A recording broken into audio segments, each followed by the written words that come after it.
കേസിലോ? എൻ്റെ കേസിൽ എനിക്കൊരു റിലേറ്റീവ് ത്രൂ ആണ് പറഞ്ഞത്. ഓൾസോ പിന്നെ ഞാൻ സോഷ്യൽ മീഡിയ കയറി ഓരോ ഇൻഫർമേഷൻ ഇങ്ങനെ നോക്കി കളക്ട് ചെയ്ത്, പിന്നെ യൂണിവേഴ്സിറ്റീസ് നോക്കി, വെബ്സൈറ്റ് നോക്കി, അങ്ങനെ ചൂസ് ചെയ്തു. Okay, and are you happy? Yes, extremely.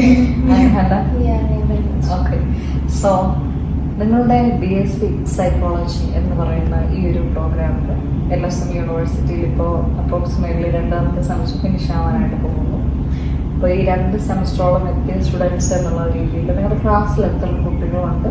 ഞങ്ങളുടെ ക്ലാസ്സിൽ 13 സ്റ്റുഡൻസ്. 13 കുട്ടികൾ. ഓക്കെ, പല കൺട്രിയിൽ നിന്നുള്ള സ്റ്റുഡൻസ് ആണ്. ഏതൊക്കെ കൺട്രിയിൽ നിന്നുള്ളതാണ്? ഞങ്ങൾക്ക് ജർമ്മൻ സ്റ്റുഡൻസ് ഉണ്ട്, യുക്രൈനിയൻ സ്റ്റുഡൻസ് ഉണ്ട്, അസർബൈജാൻ, ഉസ്ബെക്കിസ്ഥാൻ. ഓക്കെ, പിന്നെ ഞങ്ങൾ ഇന്ത്യൻസ്. പക്ഷെ നിങ്ങൾ 2 പേരും എബ്രോഡ് എന്നുള്ള കുട്ടികളായിരുന്നു അല്ലേ?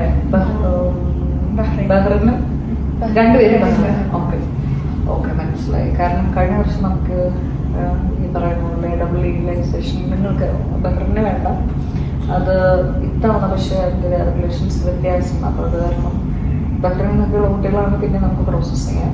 അല്ലാത്ത കേസിൽ കുറച്ച് ഒരു ഡിഫിക്കൽറ്റി ആയിട്ട് വരുന്നുണ്ട്. ഡബിൾ ലീഗലൈസേഷൻ ഉടനെ അവർ ടാക്കിൾ ചെയ്യും.